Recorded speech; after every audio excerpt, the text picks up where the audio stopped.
गांव गरीब के बच्चों के भविष्य को बर्बाद करने वाली जो सरकार है, उस सरकार को गंगा जी में जाकर पहले जल समाधि ले लेनी चाहिए। जीवन के उत्तरार्ध में माननीय मुख्यमंत्री जी को इतनी अक्ल आई कि 20 साल पहले इन्होंने जो किया था वो गलत किया था। संस्कार देने वाले विभाग का मुखिया इतना कुसंस्कारी हो जाता है कि राज्य के एक प्रतिष्ठित डॉक्टर को टेलीफोन पर गाली देता है, बिहार प्रशासनिक सेवा के पदाधिकारियों को भर एक चैम्बर में बेइज्जत करता है। जो इतना कुसंस्कारी हो सकता है, जो बिहार के सभी निवासियों को बिहारी साले बिहारी कह के गाली देता हो, तो इस प्रकार का व्यक्ति अगर कहे कि हम आपको जेल भेज देंगे तो वह तो कह ही सकता है, वह यह तो कम कहा है और कुछ ज्यादा कर सकता है। पटना के गर्दनीबाग धरना स्थल पे बंशीधर ब्रिजवासी जी हैं जो नियोजित शिक्षक संघ के प्रदेश अध्यक्ष हैं। आइए इनसे भी हम जानते हैं कि इस तरह से तुगलकी फरमान के विरोध में जो आज बिहार के तमाम नियोजित शिक्षक आए हुए हैं, कैसे देखते हैं सर? ये विरोध है या बगावत?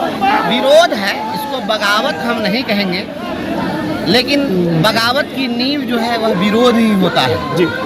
विरोध से ही बगावत प्रारंभ हो जाता है। क्रांति क्या है? तेजी के साथ परिवर्तन ही क्रांति है, लेकिन सभी परिवर्तनों को क्रांति हम नहीं कहते हैं। परिवर्तन जो होते हैं वो स्लो मोशन में होते हैं और क्रांति बहुत तेज होती है। तो इसको आप बगावत अगर मानेंगे तो बगावत की नींव जरूर है, सरकार के लिए संकेत है, चेतावनी है, वार्निंग है, समझ जाए। तो आखिर इस क्षमता परीक्षा का इतना विरोध क्यों?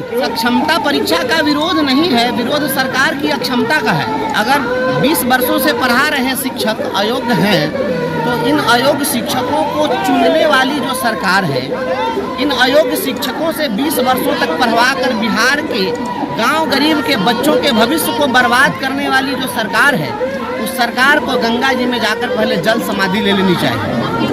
क्या 20 वर्षों के बाद उन्हें इस बात का आभास हुआ? क्या 20 वर्षों के बाद उनमें यह ज्ञान पैदा हुआ? क्या ये इतने दिनों के बाद जीवन के उत्तरार्ध में माननीय मुख्यमंत्री जी को इतनी अक्ल आई कि 20 साल पहले इन्होंने जो किया था वो गलत किया था? और यदि इतने दिनों के बाद अक्ल आई तो ऐसे व्यक्ति को चीफ मिनिस्टर नहीं रहना चाहिए। उसमें कहना है कि शिक्षक में जब क्षमता नहीं है पढ़ाने का तो वो कैसे? आखिर शिक्षक के एग्जाम से पता चलेगा कि वो बच्चों को बेहतर शिक्षा देने की काबिलियत रखते हैं कि नहीं? शिक्षक का एग्जाम तो हर रोज होता है। एग्जामिनेशन आप शिक्षक का क्या लेंगे? अगर कोई बिल्डिंग होती है, कोई बिल्डिंग अगर किसी मिस्त्री ने बनाया है, तो उस मिस्त्री में कितनी कुशलता है उस बिल्डिंग को देख करके आप बता सकते हैं। उस कारीगर को देख करके आप नहीं बताएंगे कि इसमें कितनी कुशलता है। कुशलता उसके प्रोडक्ट से होता है।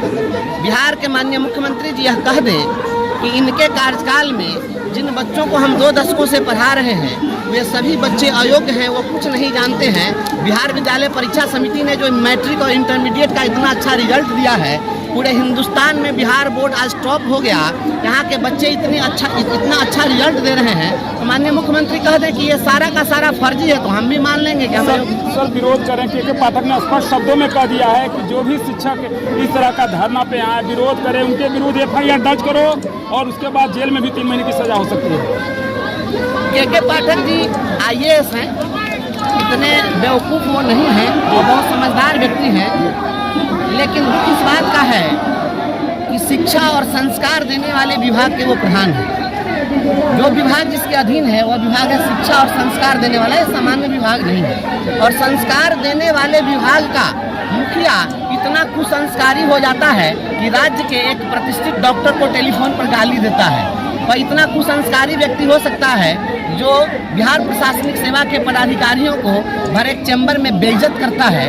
जो इतना कुसंस्कारी हो सकता है जो बिहार के सभी निवासियों को बिहारी साले बिहारी कह के गाली देता हो, तो इस प्रकार का व्यक्ति अगर कहे कि हम आपको जेल भेज देंगे तो वह तो कह ही सकता है, वह यह तो कम कहा है और कुछ ज्यादा कर सकता है। जेल से डरने लगता है। अरे जेल जो है FIR हो जाएगा आपको। ये FIR और जेल से ये लोग डरे, शिक्षक किस लिए डरेंगे? ये FIR, ये जेल, ये सेल, ये सब इस देश के अंदर कॉन्स्टिट्यूशन के अधीन है ना। जो वो अनकॉन्स्टिट्यूशनल काम कर रहे हैं, अगर उसकी इंक्वायरी हो जाए सही तरीके से तो जेल में वो होंगे, हम कहाँ जेल में होंगे। अच्छा सर, आप प्रदेश अध्यक्ष नियोजित शिक्षकों का जितनी तरह से चट्टानी एकता का प्रदर्शन कर रहे हैं गर्दनीबाग में, लगता है कि आपकी इस एकता को देखकर जो फरमान निकाला गया है उसको वापस ले लेगी सरकार? फरमान निकालने ही वाला नहीं रहेगा तो फरमान का क्या रहेगा? अब क्या फरमान निकाला वही नहीं रहेगा। लोग प्रकार से पूरा लोग आता है, जानना है इसमें। देखिए, तो नियोजित शिक्षकों के जो प्रदेश अध्यक्ष थे ब्रिजवासी बंशीधर सर, जिनसे मेरी बातचीत हो रही थी हर मुद्दे पे कि किस तरह से आज शिक्षक नाराज हैं और क्यों नाराज हैं। के पाठक का जो है कहीं न कहीं ऑर्डर भी है कि जिस तरह से धरना देकर FIR किया जा सकता है, उनको जेल के सलाखों के बीच लिया जाता है, लेकिन किसी शिक्षकों में ये भय नहीं है कि हमें आप जेल के सलाखों के पीछे ले जाएं या हम पे FIR दर्ज कर दें। जो तुगलकी फरमान है उसको वापस लिया जाए।